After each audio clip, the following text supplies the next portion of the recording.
Hey guys, Gabe with Western Pacific Insurance, another episode with Walking with Gabe. Of course, because of all that's going on with the quarantine, we are Zooming with Gabe today. And we've got my guest, I should say, is Beth Wylie with Pacific Northwest Family Therapy. Thank you, Beth, for joining us. You're welcome. So we had, Beth and I were talking just before we recorded, and we had another mental health professional on a few weeks ago. So people are probably thinking I probably only know mental health professionals, but I think it's a good time with what's going on right now to talk about what you're going through and kind of be a little more verbal about it.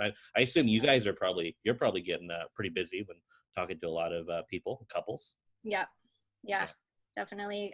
Calls are starting to come in more, I think, than earlier on. I'm sure everyone thought this would be over sooner, and so seeing that it's not, then I think more calls are starting to come in. Yeah, so Beth is a little bit different than Matthew Dehan, who we interviewed a couple weeks ago. She specializes in relationships, couples therapy.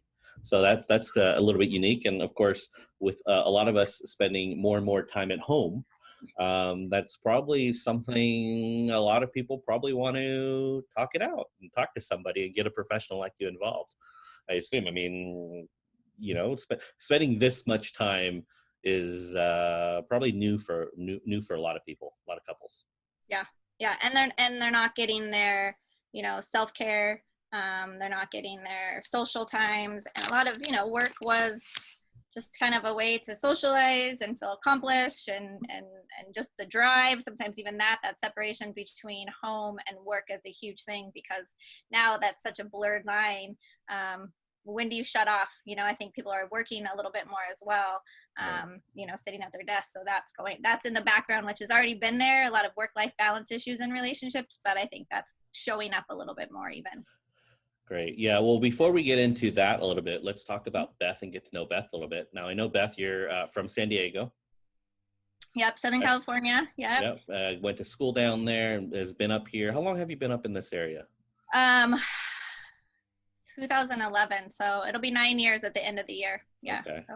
And I remember when I think I met you right around 9-10 years ago, and I think you were struggling with the weather, but now have you acclimatized a little bit, and are you used to it now? I mean, I'm used to it. Do I love it? No.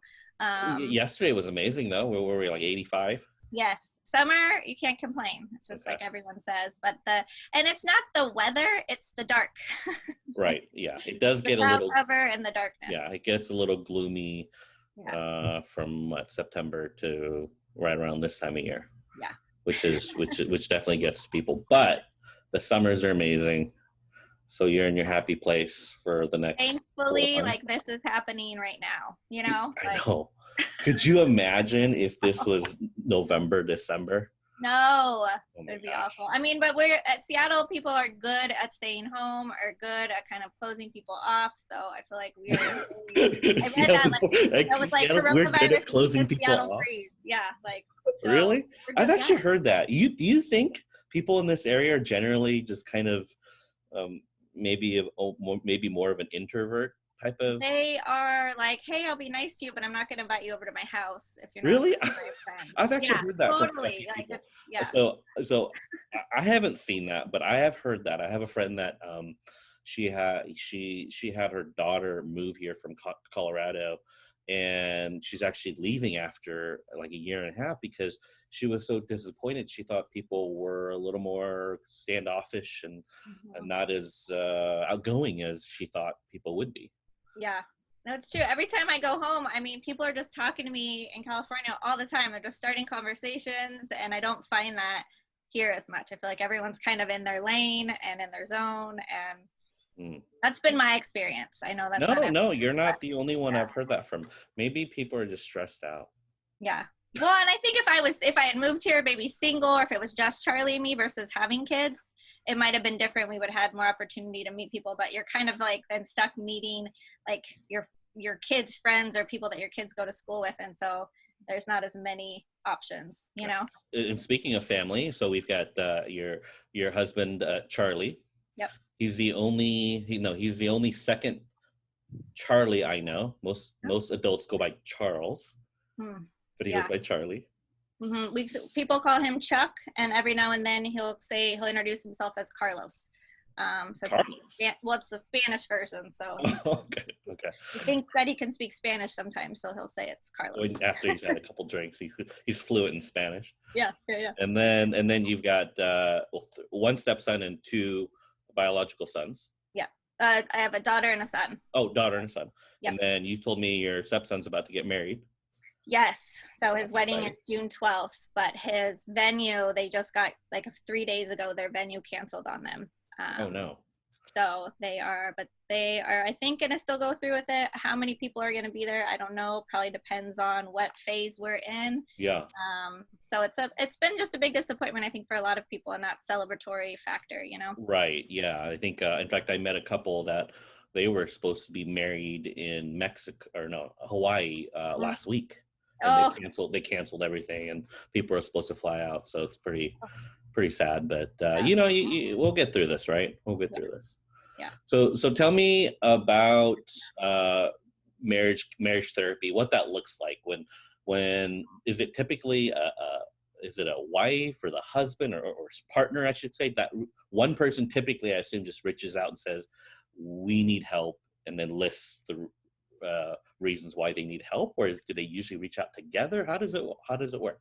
Yeah, I mean, it's usually one person. Every now and then you'll get like a joint email, but typically one person. For the most part, both have agreed that they want to do this, and one person has kind of been put to task.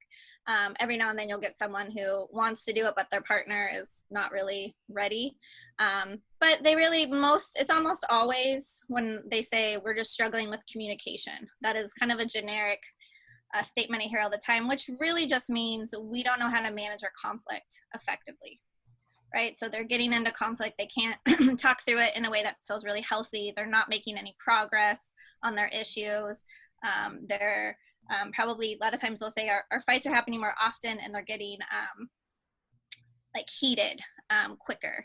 And then we don't have good resolution. And then we carry it on, and it's just, it's kind of in this repetitive pattern. Mm-hmm. And a lot of people actually wait a really long time before they first start to notice that, then until they reach out for support. So that's usually how the initial kind of conversation goes. So I've heard from friends of mine or people I don't know. These are pretend friends because my friends don't have marital problems. that was a joke. But that typically when they go, and you've probably heard this a lot from macho guys, when you go to counseling, it's usually too late. I assume that you don't believe in that, right? That's not the case. Well, so when people reach out too late, so I think a lot of the times what you hear out there is if you have friends that are getting separated or getting divorced, usually someone will say, well, did you guys try couples counseling? And they'll say, yeah, we tried and it didn't work. That's the blanket statement.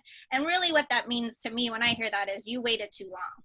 You waited, 7 years is kind of the average that people wait. And sometimes at that point, there is we don't like to say this to people straight to their face, but too much water under the bridge, too much resentment has kind of been really solidified, and there isn't a desire to actually change. They'll say that they do, but then once that starts to, you call into question the behaviors that they need to change, and they really don't want to. And they also are out of the habit of working on their marriage. And so they really kind of want to come in and have me fix it some magic way. Yeah. When that doesn't happen, then at least they can say we tried, right? They can put that out there to people. Oh, right. So you think you have people that'll come in just to say, just to be able to check it off their box to say, hey, at least we tried. Yeah. Some people, and a lot of times it's one person is really wanting to work on it and the other one's already checked out. And, often it is the woman in the relationship, if it's a male-woman relationship, has maybe asked for it for some time, and I'm just being kind of gender specific here. And then when they're finally done, the husband's like, okay, whatever I can do. And at that point, the wife is like, oh, she's checked out. So timing. Sometimes a lot of times in relationships, I think timing is off. Yeah. Right. And I mean, I'm no relationship expert, but yeah, I think you have to both want to put in as much effort to make things work. It's unfortunate because I have to say, I'm ready for this to be over to get somebody's attention. and then once they say, no, I want to work on it, then their partner's like, but I've been asking for years, right? So they're Yeah. then even trying to get through that part can be hard. So my rule of thumb is always like, if you just notice or if you're doing well, that's when you should come in, because you're in a space that like you actually care about each other and you want the relationship to be long term. Like you want it to be forever. You want to like, how do I work on this? And when it's good and you're working on it, then it's only going to get better. But if you're in this place of like, I'm really angry, I don't even really like you that much, or I don't feel like you like me, there isn't a huge like incentive to work on it.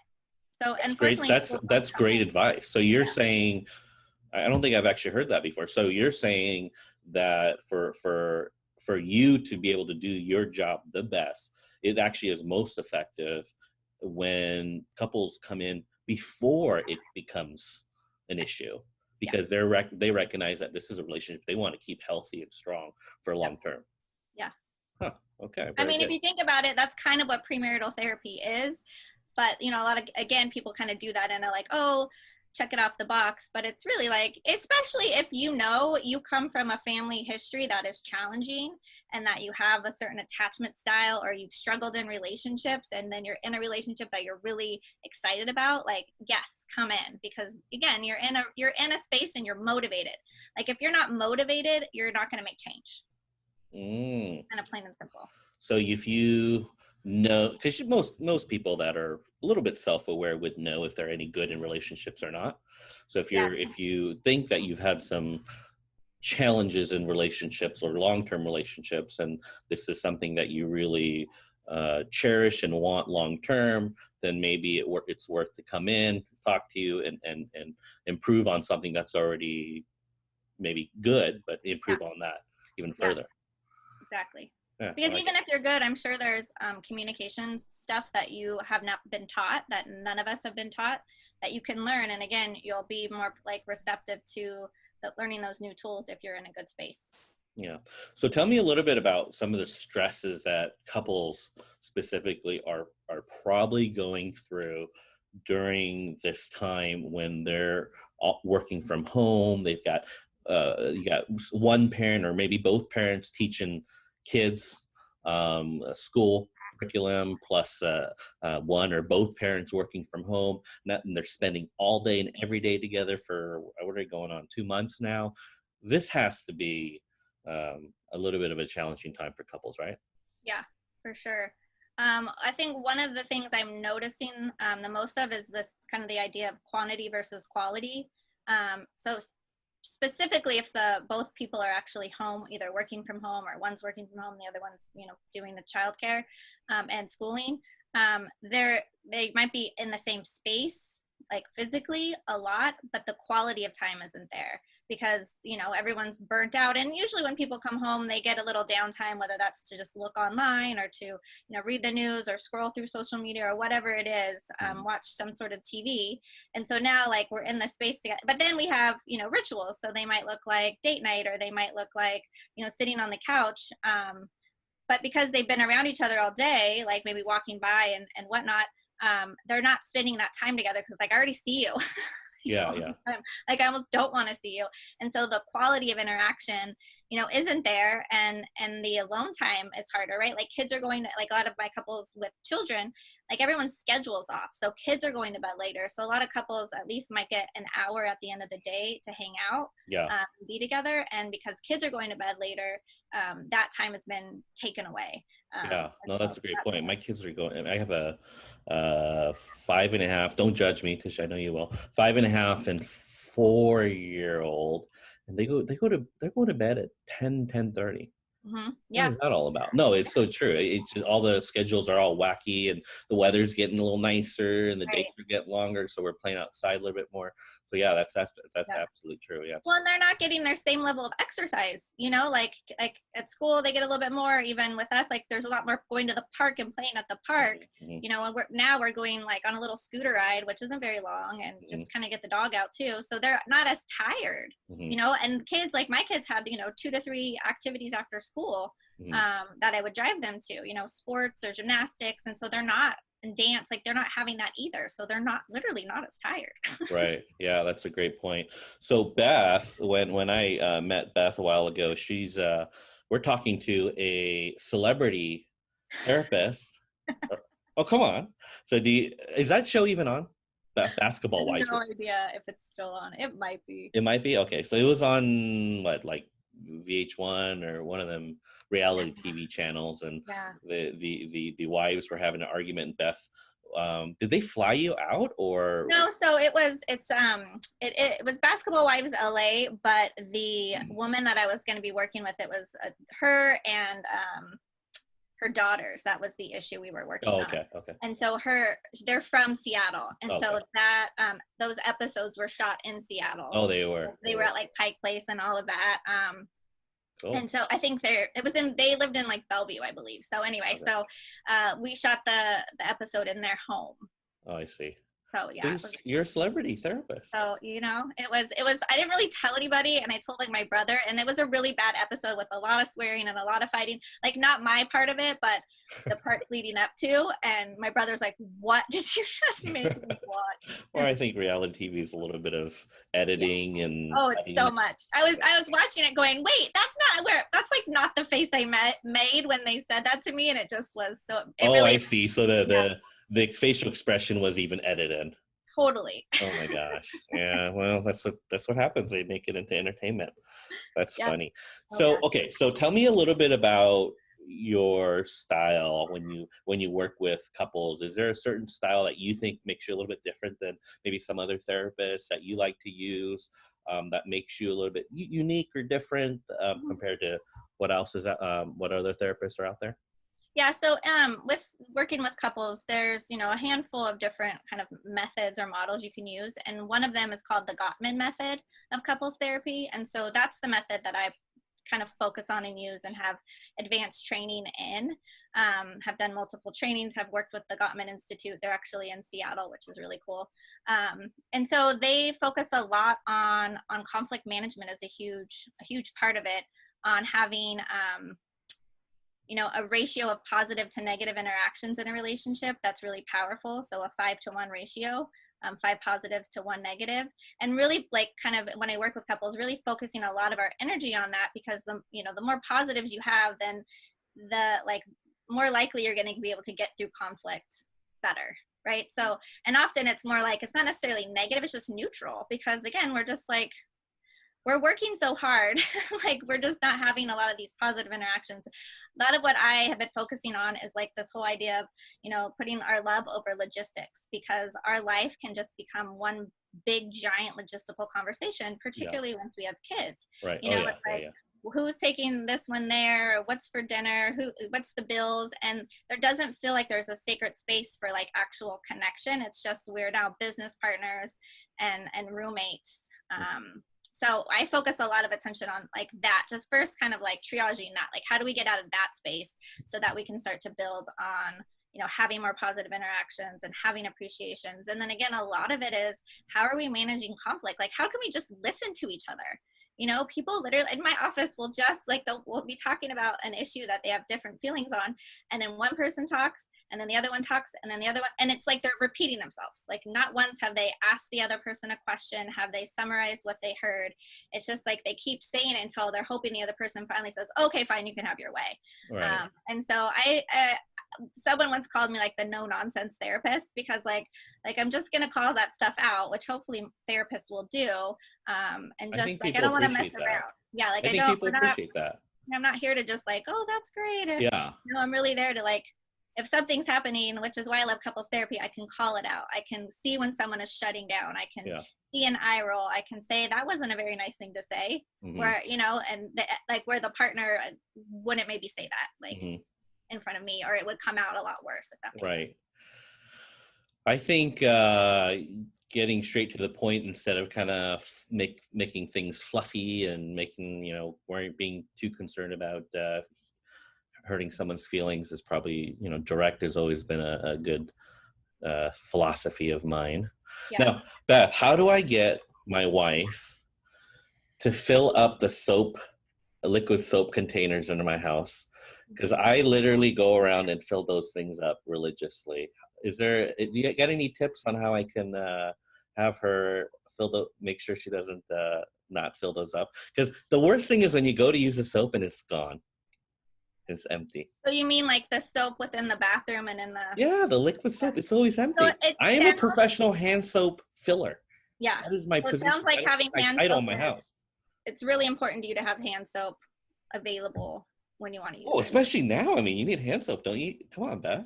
Yeah, I mean, no, for sure. is that the most annoying thing when you go to use the hand soap and it's not there? So you're not going to run around the house. It's not something that bothers me, but I'm hearing that it bothers you. So are you calling me weird? So what I would say, it sounds really important to you that you might want to do it yourself, or Oh, wow. That's great to hear. Also, I actually do it. I do. You could also say to your wife, instead of, God, you never fill up, and again, I'm not saying you're saying this, but like, you never fill these things up or have like, and depending on the day and how hard your day was, right? You might say something like that, but just letting her know, like, why is this important to you? You know? Like, I was partly joking, but I actually do. My wife and I jokingly say that's my one role around the house is fill up the liquid soap containers. Fill up the soap. Yeah, I have Keep everybody's hands clean. That's a good role. I have it pretty good. She's pretty great. She does. If that's my only role, yeah, pretty spoiled. I mean, my husband would wonder how I can fill up the dishwasher the way he does, because, you know. Well, he's a professional dishwasher. He feels like he can do that really well, and so, you know, I probably have 20 complaints of things that I would want him to maybe do different or more of, and that's like the one. So I always just laugh, like, that's the one thing.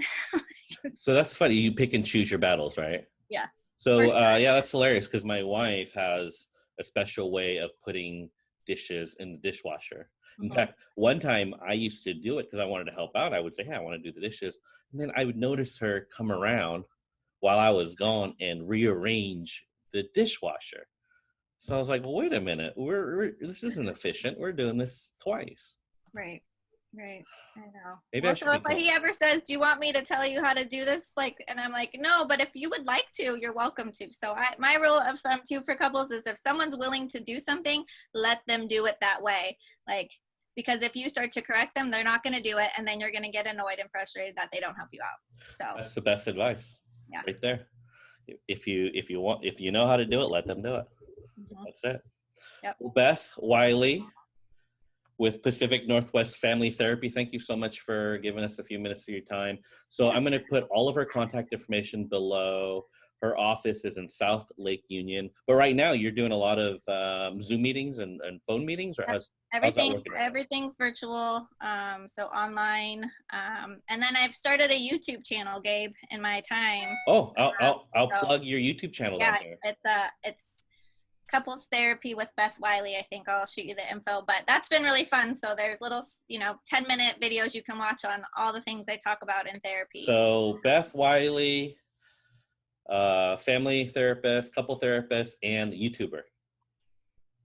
Exactly. And celebrity. Oh, and celebrity basketball wives, couple therapist, family therapist. Perfect. Well, thank you so much, guys, for watching with us. We'll be back in a week or so with another episode. Thanks so much, Beth. Thank you, Gabe. Have a good one. Thanks. Thank you.